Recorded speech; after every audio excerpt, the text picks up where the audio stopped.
I'm Tim Libby. I am involved with MOFGA's Low Impact Forestry project, and this is the open-faced directional felling demo. Everything that you see here will be part of a larger chainsaw safety course. We offer 2 a year through MOFGA's Low Impact Forestry. If you are interested, check out MOFGA's website. Okay, so the first thing we talk about is our safety gear whenever using a chainsaw.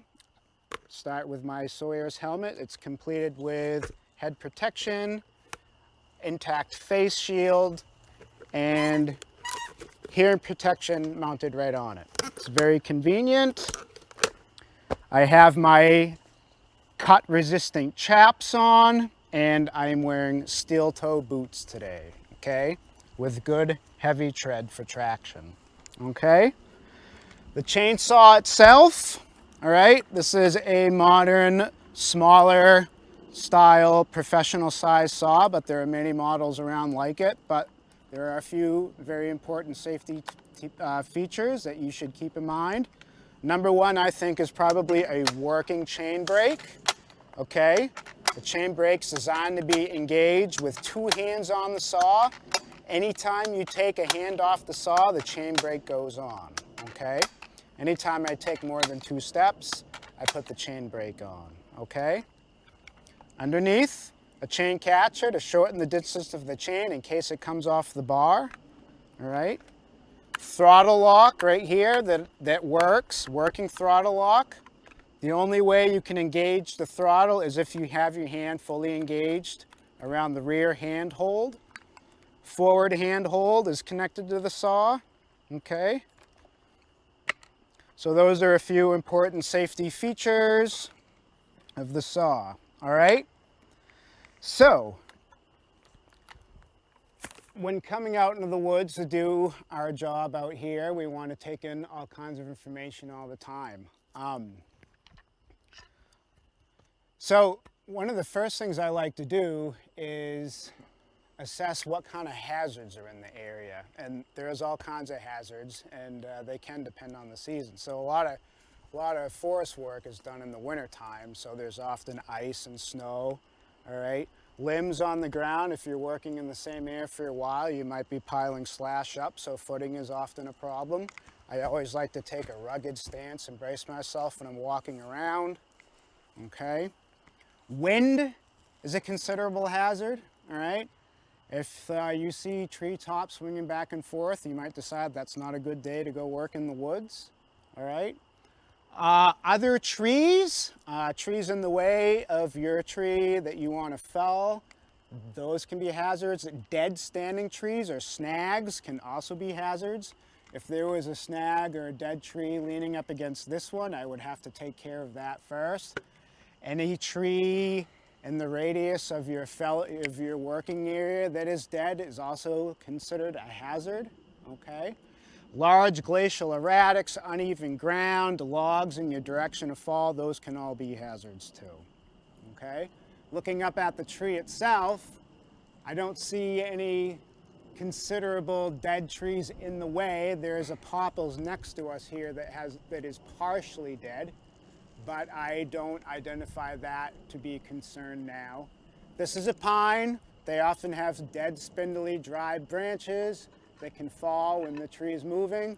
Those are a hazard, but when the tree actually does move, I will be away from it, okay? The workstation itself, I'm gonna want to clean this up, but that can be part of the plan for later. So now, this is the tree here that we're gonna remove today, okay? And I want to know first, which way is this tree going to go under its own power? Which way will it go with gravity? And I like to assess it from 2 vantage points as a quick way. So if I stand here and look up, I can see that there is a slight lean in this direction, okay? And there is a slightly more branch load oriented in this direction. If I come over here about 90 degrees, I can see a small crook in it, but it evens itself out and is more or less straight here, and I still see a little bit of a branch load on that side of the tree. So maybe this tree would fall this way under its own power. It can be really hard to tell with pine, especially when it grows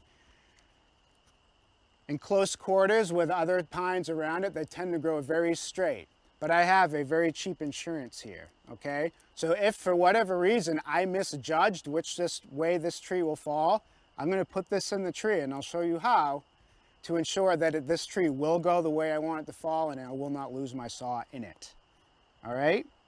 So now I need to know which way I want this tree to go, because it's not always gonna go the way it wants to go, because other trees can be in the way, might not be good access if you wanna get a log out, or you might not want to drop it in the road or whatever and clean it up. So I want this tree to go this way, and it does happen that it is going to go in our road here and I will have to clean it up, but that's the way it goes.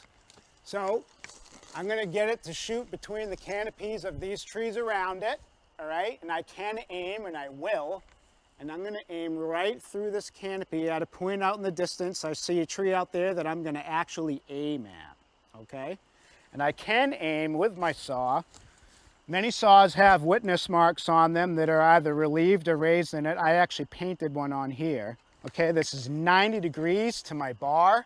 So if my bar is cutting into the tree and my open face cuts, all right, I'm aiming, looking right down my avenue of fall, right at that thing in the distance that I've aimed at. And I can be pretty accurate, all right? So now that I know that this is my direction of fall here, as soon as I release this tree, I need to escape. So 45 degrees away from the direction of fall, okay, that way, it's gonna be about right here. I'm not gonna fuss too much with the angle, but I want to not get away from the tree directly behind it, 45 degrees away from its direction of fall. 3, 4 good steps. I'm behind a couple of large trees here. I will be safe when that tree begins to fall, okay? I will not be standing next to it watching. Okay, now that I know all that, I can think about the cuts themselves. And this is a good thing to go over in your head before you make the cuts, so that you know what they're going to look like. You can try to shoot for that, and it's a good way to teach yourself. So there's a handful of cuts. The first cut is going to be a top cut. I'm going to cut this tree low, because if it's a good tree, I'll get a log out of it, and I want to maximize. So like I said before, I'm aiming. So I'm going to start this tree, this cut at an angle like this, because I don't want to go deep into the tree right now.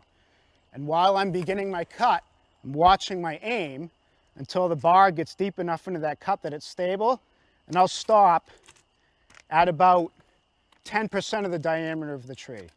So if this tree is about 10 inches, which it might be, I'm going to go in about 1 inch deep, all right? I don't need to go that much further. Then I'm going to take the saw out. I'm going to hold it at an extreme angle, okay?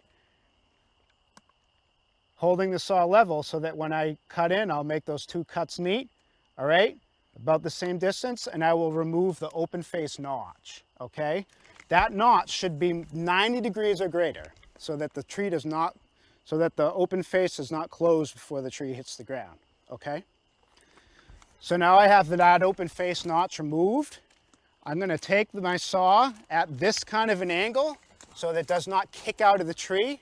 This is the kickback corner of the bar right here because of the direction that the chain spins. If I touch that to the tree, it's going to kick it right out. That's dangerous. But this side of the bar can be used for work and can draw the saw into the tree. So I'm going to come back here way away from my open face. I'm going to push into the tree, and once it's in there stable, I'm going to come around here, and so that the bar is parallel to my open face notch. And I'm going to bore right into the tree, stop, I'm going to come forward, I'm going to set up my hinge.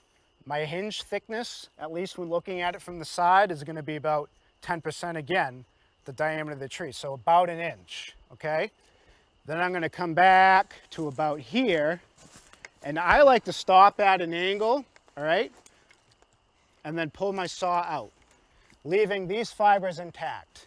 I've severed all the fibers in the middle of the tree, except for in the hinge and this back strap here. Take the saw out, the tree's still stable and standing. I put in a wedge from back here at this angle, right? Because I'm going to be working from here. If I need to drive this tree over with the wedge, and I can if I need to, I'll have my axe right here. I'll drive it right in, okay? So that was a lot. That's going to be hard to see, but I'm going to cut the tree down quick, and then we can take a look at the stump, okay? All right, so I'm going to start my cut. So first thing I'm going to do too, I didn't mention, clean up my workstation. If my footing is not good, I will work my way through. I'll remove small trees, I'll remove debris. This is in the way, I'll cut that down. All right, if it's a nice tree, I might actually do this kind of thing, but we've got plenty of little pines out here, so I'm going to cut that and make my working area safe. All right, here we go. Start the saw with 2 hands on it. 2 points of contact, I put it under my leg like this, so no throw starts, okay?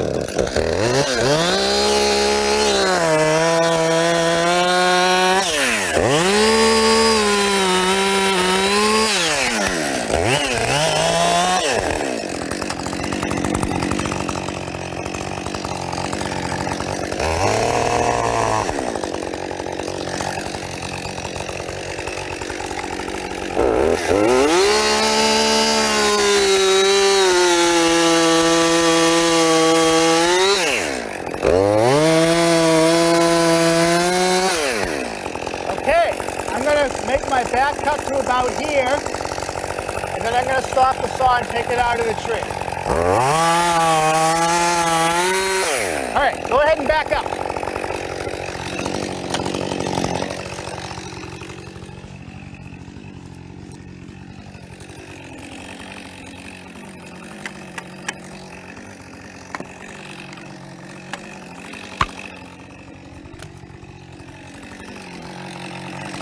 Now's a good time. Make sure everybody is in a safe place.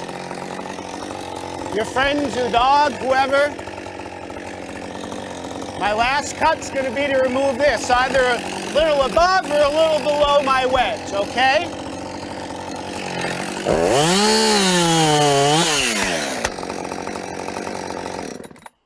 And there it goes.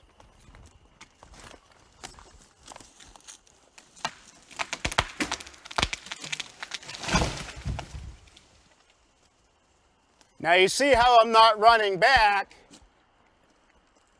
You may notice, maybe you can see up in the canopy here when you do this at home, there are still limbs that are moving up there. Those dead spindly pine branches I told you about, they can continue swinging for a few moments and fall, so we don't rush right back. Okay, so here's the stump. So the first 2 cuts, okay, top cut, bottom cut to meet it. You see this tab here, that's a little bit of bypass, and you saw me clean that up a little bit so I had a nice clean open face. This is right about 90 degrees, maybe slightly more, so that's good. Okay, I can set this here perpendicular to that open face, and my aim was pretty good. Okay, I went right down the road where I wanted it to go. Okay, so my first 2 cuts, I scored a little bit of a line here on the side of the tree. Okay, and you can see my path of the saw path right here. I bored in about that deep so it wouldn't kick out.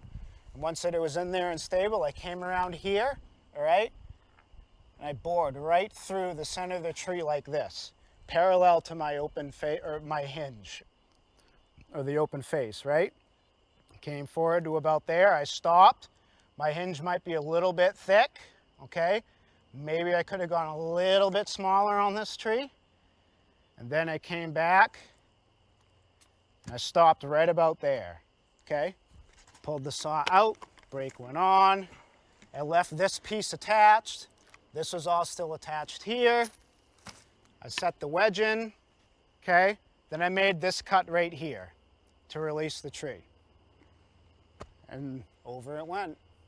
Now I gotta clean it up. All right, thanks a lot.